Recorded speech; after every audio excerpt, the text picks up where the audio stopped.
What you are about to hear is not a game, it is a chronicle of the impossible. Welcome to the Hardcore Worldbox series.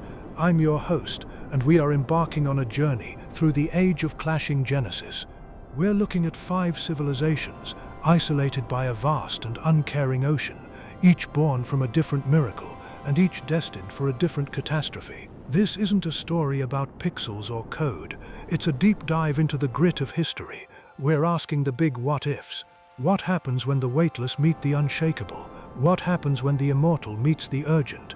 We are watching the gears of time grind for 50 years at a stretch, and then we let the dice decide the rest. 5 isles, 5 destinies, written in pixels, but told in blood and grit. Put on your headphones, lean in, because history is about to happen.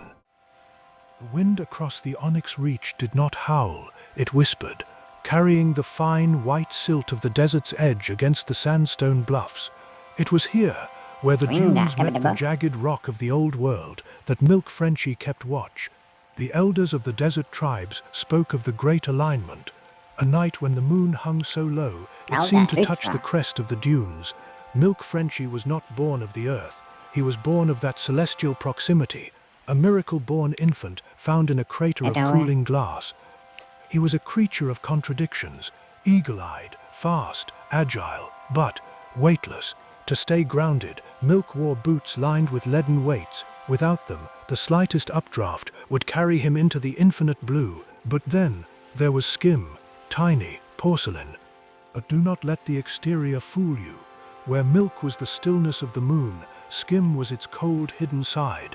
Beneath that delicate frame lay a terrifying bloodlust, a deceitful spirit. She was the shadow to his light, the thorn to his silk. Bound by their shared celestial origin, they remained, the weightless sentinels of the Onyx Reach, one watching to preserve life, the other waiting to watch it fade. What happens when the weightless pacifist is forced to choose between his nature and his wife's hunger? We're looking at a collision of celestial proportions, and the desert is always hungry.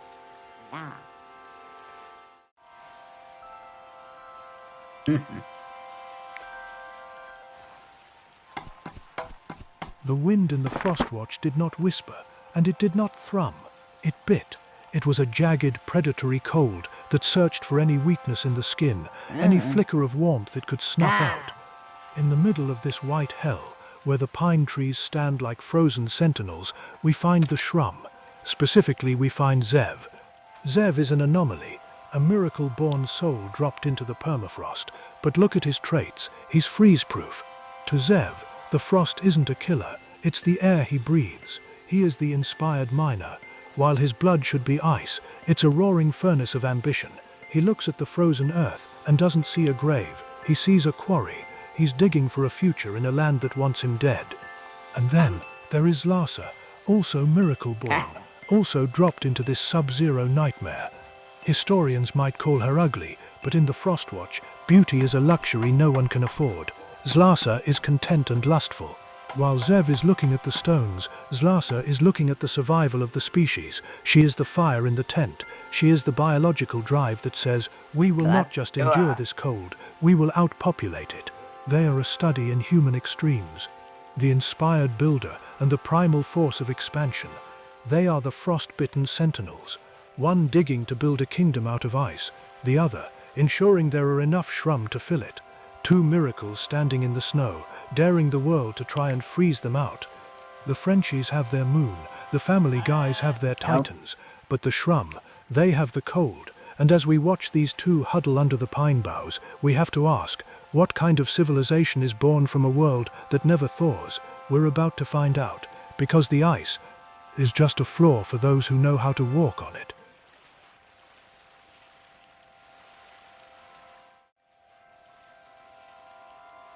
The fog in the Rocklands did not carry sand. It carried the heavy, rhythmic thrum of the Earth's heartbeat. This was the land of the sleeping titans, where the mountains were merely the curled spines of giants lost in a deep, melancholic slumber. They dreamed of an age of fire and glory, a time they could never return to, and their sighs manifested as thick clouds of limestone dust. And it was from this sigh of the Titan that Peter Griffin emerged. He was not born of blood, No. but of a miracle, the physical manifestation of a titan's ambition. He was a giant, fat, anchored to the world with a density that defied the shifting winds. While others were pierced by the shards of falling obsidian, Peter could deflect projectiles with a mere shrug of his massive shoulders. His skin was a bastion, and beside him was Lois, found within the same vein of shimmering ore, giant, miracle-born. Her frame equally fat and resilient, Peter represented the ambition of the past, digging for the glint of the gone, hoping to find a spark that might wake the world from its lethargy. But Lois, she was the promise of the future, fertile, protecting their sanctuary with the same iron-plated defiance. Where he dug for glory, she protected the life that is. Bound by their shared miracle and the weight of their duty, they remained, the heavy sentinels of the Rocklands, one digging for a glory that was, the other protecting the life that is. Two giants of the earth, carving a future out of a dream they could never truly join. The Shrum are the speed, the Frenchies are the light, but here, in the Rocklands, we have the weight. We have the only things in this ocean that can truly stop the other two. But look closely, are they digging for a future, or are they just digging a massive grave to join the titans they lost? We have to ask, which ambition will win out?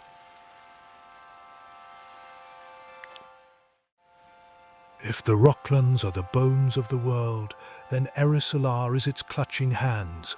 Imagine a land where the canopy is so thick, so absolute, that the sun doesn't shine, it filters. It's a green labyrinth where the very air feels heavy with the scent of damp moss and ancient decay. This is where the forest dwarfs made their stand. Enter Bobkin Gubgub. He is a miracle-born miner, and like the titans of the mountains, he is fat, he is an anchor. But Bobkin is a psychological enigma. He is a pacifist who can reflect an arrow back at its source without ever lifting a finger in anger. He blocks every blow with a shrug. But he's deceitful. He is the smiling face in the woods that leads a traveler into a trap while promising a way out. He doesn't need to fight you. He just needs to outlast your patience. And then we have the tough vitality of Gwendol Gubgub. She is the physical reality of this forest.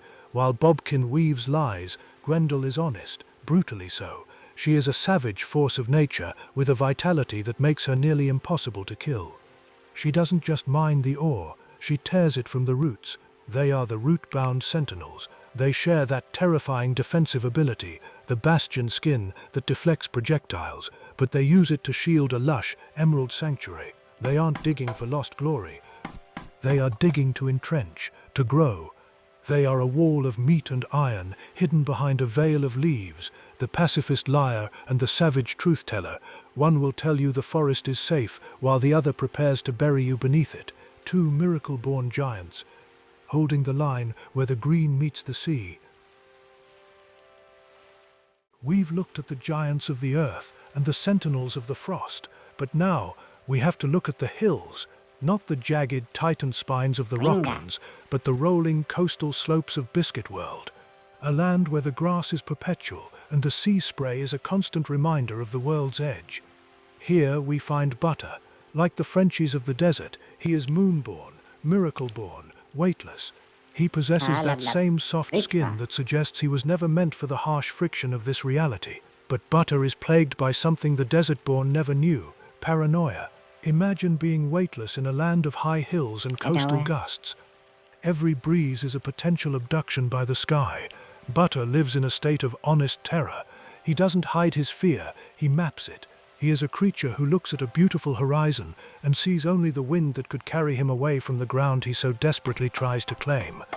Beside him is Gravy, his wife, sharing the same lunar lineage. She is the soft-skinned mirror to his anxiety. They are two porcelain figures living in a world of stone and iron. They are the drifting coast sentinels.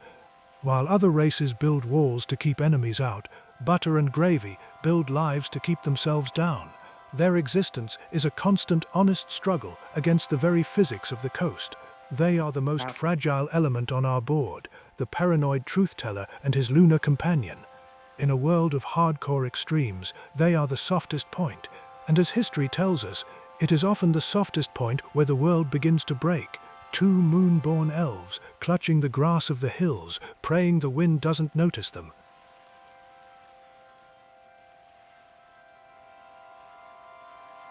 We have to step back and look at the map, not as a collection of islands, but as a pressure cooker. On one end, you have the Frenchies and the Biscuit World elves. They are the moon-born, weightless, fragile. They represent the high-minded, celestial side of existence. But look at the divergence. One group is eagle-eyed and calm in the desert heat. The other is clutching the coastal grass in a state of honest paranoia. They are brothers of the moon, yes, but one is looking at the stars, and the other is looking at the wind.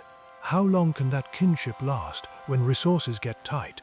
Then we look at the Family Guys and the Erisola, the Titans and the Rootbound. These are the heavyweights. They are the anchors of the world.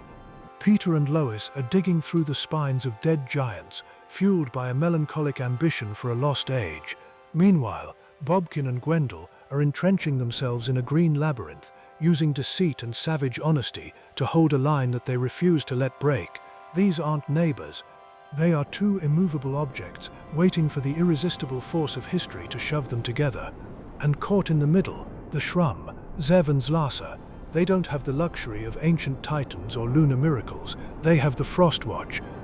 They are the freeze-proof outliers who have turned a sub-zero nightmare into a home. They are the inspired ones. And in history, inspired is often just a polite word for dangerous. 5 myths, 5 different answers to the question of survival. The maps are no longer empty. The lines are drawn in the sand, the silt, the snow, and the stone. And the 50-year clock, that grinding, relentless gear of human and demi-human progress, starts now. Keep your eyes on the horizon, because in 50 years, someone is going to start wondering what's on the other side of that water.